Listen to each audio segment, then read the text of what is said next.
I want to welcome Ken Martin, the state chair from the Minnesota party, who came down to see us today. Obviously, caucus season is heating up, and we have a candidate who's again announced today, Tim Pawlenty. The chair would have liked to have been here today, but she had a previous meeting, and since there's been several announcements, it's hard to set her schedule, so she apologizes for not being here. Our goal here today was to kind of open up and talk and have a little civil dialogue in regards to Mr. Pawlenty. He obviously sees Iowa as a huge opportunity to jump off and really get his campaign moving nationally. Why he's a relatively unknown commodity to most of the nation, I think he believes this is where he starts his campaign and where he makes a big splash. Today, during his speech, you obviously heard him come out. One of the key points that we want to touch on with Mr. Pawlenty is we look at his record, examine who he is, and as you folks know, caucus goers really like to kick the tires and look under the hood. One of the things Mr. Pawlenty mentioned today was the fact that he wanted to cut ethanol subsidies, which for an Iowan I found disturbing and also surprising, since he supported ethanol subsidies in Minnesota. But I think I'm going to let Ken speak more to his record, but you're going to see kind of a pattern of this. Cap and trade legislation that he supported that was similar to President Obama's, which he now says he regrets and he apologizes for. $2 billion worth of money taken by the federal government, of bailout money, so he could so-called balance his budget. So we really kind of want to take a look at some of these issues and have a thorough conversation and open up that dialogue. And that's what the Iowa caucuses are about. And while we welcome him to the state, we want to ask and open up his records and see what it is. Today he said, at the end of his speech, he said that you get a lot of candidates that came through town. And those candidates would tell you a lot of things, that he's a person with a proven track record. So I'm going to introduce Ken Martin, the chair of the Minnesota Democratic Party, to let you talk about his track record. Ken, thanks for coming. Thank you. Thank you very much. My name is Ken Martin. I'm the chair of the Minnesota DFL, which is the Democratic Farmer Labor Party in Minnesota. And I'm happy to be down here in sunny Iowa today. I want to thank the Iowa Democratic Party first for having me here today to talk about our state's former governor, Tim Pawlenty. Last night, Tim Pawlenty released an online video where he said he's going to try something different and run a campaign that tells people the truth. Well, telling the truth would be very different for Tim Pawlenty because he's been lying about his record in Minnesota at every one of his campaign stops over the last several months. So I'm here today to tell the real truth about what Tim Pawlenty did to Minnesota during his time as governor. Our former governor's announcement today isn't a surprise to anyone. He spent the better part of his last 2 years in office ignoring the needs of his state while trying to woo the Republican base. And here he is today announcing in Iowa, instead of his home state of Minnesota, so he can avoid his miserable record back home. And as much as he tries to rewrite history while campaigning around the country, the facts of his record in Minnesota tell the real story. Tim Pawlenty bankrupted the future of our state, and the last thing he deserves is a chance to do the same thing to our nation. Pawlenty left Minnesota with a $6.2 billion deficit, the largest in Minnesota's 152-year history. His use of budget gimmicks and the fact that he borrowed money from K-12 schools downgraded Minnesota's bond rating for the first time in decades and stalled our state's economy. As the St. Paul Pioneer Press said, Governor Pawlenty's tenure was like a continuing drama of plugging one hole just in time to confront another. During Governor Pawlenty's tenure, state and local tax rates increased for 90% of Minnesotans. Property taxes went up by nearly $2.7 billion. That's a 53.8% increase on taxes that hit middle-class Minnesotans and small businesses especially hard. But it wasn't just Pawlenty's fiscal record that hurt Minnesotans time and time again. Governor Pawlenty's record on health care was abysmal for Minnesotans, but great for big insurance companies. Governor Pawlenty's policies drove up premiums for Minnesotans, overburdened hospitals, and forced 7,500 layoffs in the state's hospital system alone.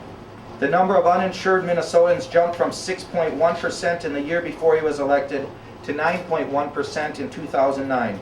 And during his tenure, the cost of insurance premiums for Minnesotans with private insurance doubled. Governor Pawlenty's draconian cuts reduced access to health care for seniors, caused nursing homes to close, and cut personal care services for 1,600 disabled Minnesotans. He single-handedly shut down a state program that helped the poorest and sickest Minnesotans, and he kicked 113,000 Minnesotans off of their health care. And he did all of that in addition to awarding no-bid contracts to HMOs for the state health programs. And how did this make Minnesota better? It didn't. Tim Pawlenty's record is proof that he doesn't even come close to having the courage to face the country's problems as he claims. He doesn't even have the courage to fess up to the real impact that his policies had on families in his home state of Minnesota. There is nothing in Governor Pawlenty's record that would warrant a promotion. And there's nothing in Tim Pawlenty's record that would indicate in any way that he would make our country a better place to live in if he were elected president. And if he can't even come up with why he's running for president, then there's certainly nothing in Governor Pawlenty's record that would fill in that blank for him. I'm glad to be here today to set the record straight on Tim Pawlenty's so-called achievements in Minnesota, because take it from those of us who know him best, his kind of leadership is devastating for real people and especially hard on middle-class families. Both Mike and I are happy to take questions. Mike, can you elaborate on his stand about ethanol subsidies that you referred to there? Yeah, you know, this is really new information for us, but today in his announcement speech, exploratory speech, I think, it's kind of tough to keep him correct at this point. I don't know if he announced last night or it's today, but in his announcement speech, he talked about cutting ethanol subsidies. And I mean, that's big news in Iowa. And I think it just goes to show that there's a long road here with the caucuses, and there's a lot more that we should get to know. And I don't want him to think that Iowans aren't going to ask these tough questions, because they are. And I'm not sure today if he realized the magnitude of his statement, but I think it speaks more to his record. I mean, here's a guy who's the governor of Minnesota, and he backed ethanol subsidies. He said they were a good thing. Today he wants to cut them. And the same can be said when you look at his complete record. You know, $6 billion deficit. I mean, he wants to campaign as a truth teller. Well, I mean, would he sign the Ryan budget? I mean, that's a great question. Would he sign the Ryan budget? I don't know. Let's tell the truth about Tim Pawlenty. Here he is running around the country trying to reinvent himself. The fact is, he supported ethanol subsidies in Minnesota. He comes down to Iowa, in a state that is a corn state much like Minnesota, that relies on these subsidies, and he does one of these. He holds his finger up in the wind and sees which way the political wind is blowing. Tim Pawlenty is nothing more than a political chameleon, trying to reinvent his stripes at every state that he travels in. And the Minnesota DFL, under my leadership, and Democrats in Minnesota are going to continue to expose his record throughout this country as he tries to reinvent himself. Because again, Tim Pawlenty is nothing more than a political chameleon, and today's announcement proves that. Can you keep on chasing him around the country? We lost a mic there. I'm not sure. We will. We're not going to be able to fly all over the country, obviously, but we've already been on conference calls in New Hampshire and in Iowa and other states, making sure that the people of those states understand that Tim Pawlenty is doing nothing more than politically trying to reinvent himself at this time, and that he can't escape his record. We're going to continue to remind voters around this country that he has a record of the last 8 years as governor of Minnesota, and we're going to make sure that people know what that record was. Ken, what's the advantage of you truth testing Governor Pawlenty rather than having his Republican opponents do that eventually? Well, I think they will. And the fact is, though, why do you think he's announcing right now so early and in Iowa?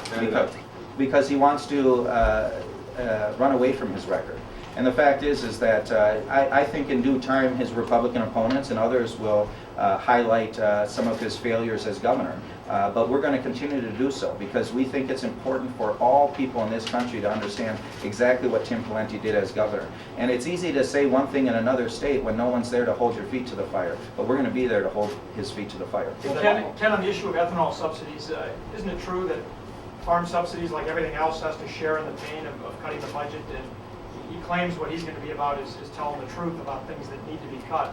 I mean, at some point, ethanol subsidies likely have to be phased out or at least reduced, don't they? Well, I'm not necessarily sure about that, to be honest with you, Tom. But I do think that, I think what he's trying to say is that we should put all things on the table, sure. But how do you, on one hand, a few short years ago, say that you're going to be the nation's leading state in terms of alternative fuels and making sure that we make investments in alternative fuels like ethanol? And he was a big supporter of not only on the National Governors Association, but also the RGA, of trying to lead the nation in alternative fuel sources. And here he is a few short years later saying that we need to cut these subsidies, that's not the solution. Well, the fact is if you cut these solutions, we're not going to be able to lead the state or the nation in the production of biofuels like ethanol. And so I don't know, on one hand you can say you want to be a leader in this industry, and on the other hand say we need to actually make cuts. Ken, on the morning talk show, Governor Pawlenty said they left Minnesota with a balanced budget, talking about the current fiscal year that's coming. Of course, that doesn't include the stimulus money or the borrowing from schools. But can you go ahead and give us your kind of cliff notes on his claim that he left Minnesota with a balanced budget? Well, Tim Pawlenty used every gimmick in his toolbox to make sure that he could say that he didn't raise taxes on Minnesotans. Yet the fact is, under his leadership, property taxes went up to the tune of $2.7 billion, almost 53%, because he shifted that responsibility onto local governments. The only way he was able to balance a budget is to borrow from future generations, essentially, by shifting the cost of the K-12 budget proposals onto future legislatures. That's not responsibility. If you're running for president, you have enormous responsibility. You can't kick these decisions down the road to future elected officials, which is essentially what Pawlenty did, all in an effort to say that he didn't raise taxes, all in an effort to say that he balanced the budget. The fact is we're facing the biggest budget deficit in our state's history, and it's all as a result of Tim Pawlenty's reckless policies the last 8 years. Ken, I've heard it argued that Pawlenty wanted to impose caps on property tax increases in Minnesota while he was governor, but that the DFLers opposed them at every turn. Can you talk about that? You know, I don't know if that's necessarily true. I know there was some discussion of limiting property tax increases, but I'm not sure how much support there was, not only within the Democratic caucuses, but within the Republican caucuses. So I can't speak to that. I know there was some discussion of that over the years, and I know that's something that Pawlenty talked about while he was governor. I mean, the former Republican governor, this isn't just from the Democratic side. I appreciate Ken taking the time to come down here today, because as this process gets started, I think it's important to understand people's records and take a very close look at them. We talked about cap and trade. Here's the guy that cut a radio ad, I think it was in 2000, I don't have the exact year, but he cut a radio ad with Nancy Richardson promoting cap and trade. Now he's reversed his stance on that. You know, the former Republican governor from Minnesota says that he left the state's budget in a disaster. So I don't think it's just Ken or myself up here saying that. I think it's just things that we want to get out there and talk about today. Are you doing this with the other candidates as well after each spot? Absolutely. Yeah, absolutely. And we're going to see more of this as we get things fired up here. What do Minnesotans think about him announcing in Iowa as opposed to his home state? Well, look, the last Minnesotan to run for president was Walter Mondale. And Walter Mondale announced his presidency in North Oaks. He then announced his vice presidential candidate in the capital, the state capital. Vice President Mondale thought it was important enough for Minnesotans, his home state, to actually be there and be present in his home state while he announces for this important run. I think it's a real slap in the face of Minnesotans that he would actually come down to Iowa and announce. Not that Iowa's not an important place, obviously, but the point is he's from Minnesota. He served as governor. I think this is nothing more than him knowing that if he announced in Minnesota, he would have to answer some very tough questions by the press and the people of Minnesota who are very disappointed in the record that he left, and the fact that he left them holding a bag filled with some pretty nasty stuff that we have to, frankly, clean up his mess at this point. Would you be as equally opposed to Michelle Bachmann and her potential run for president? I would. But for different reasons. Let me say this. I think there's a big difference between Pawlenty and Bachmann, but I will say this about Tim Pawlenty. Tim Pawlenty has always been, since his times on the Eagan City Council, the time when he was the majority leader in the Senate, he was a centrist Republican. And over the years, he's moved very far to the right to try to woo this base as he prepares for his run for the presidency. And I can't say the same thing about Michelle. She's always been who she is. I don't necessarily agree with any of her positions, but it certainly seems that from Pawlenty's standpoint, he's always been trying to reinvent himself. At many different stages in his political life, he's reinvented himself. And to me, again, here he is, running for president, as he announces here in Iowa, trying to convince voters that he's someone that he actually isn't. Mike, has the tide changed at all in Iowa where you can run against ethanol subsidies and still be successful? I guess we're about ready to find out. I mean, that seems to be the campaign that Tim Pawlenty's going to mount. I don't think so. Again, I'm from Madison County. Grew up on a family farm in Madison County. I think that's the ethanol industry here in Iowa's done remarkable things. And I think you're going to be very careful before you start pulling ethanol subsidies away. But again, just going back to just that one point, I mean, here's somebody, this just comes right out of the blue. He's completely changed his position. And that's surprising. And so, when Ken was kind enough to come down here today, we thought it was a good idea because we do think it's important to have that dialogue, create the conversation, and talk about people's record. It's in his own words. He wants to run on his record. He says the rest of them don't have a record, but he does. Well, let's take a look at the record then. Questions? Thank you. Thank you. Oops, I apologize. Questions on the phone? Ken?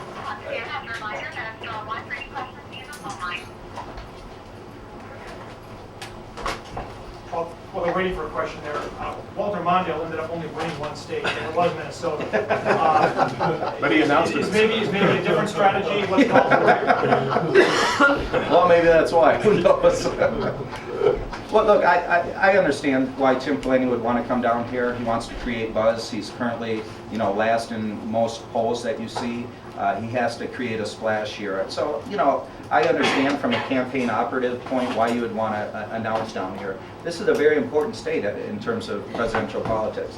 But the fact that he doesn't have any campaign appearances in Minnesota, he could have announced, we drove down this morning, took us 3.5 hours. He could have announced this morning in Minnesota, drove down here and still made the big splash. So I'm not entirely sure why he chose it. I'm not here to attack the fact that he announced in Iowa, that's his prerogative. But I do think it's unique and it's strange. Most presidential candidates announce in their home state.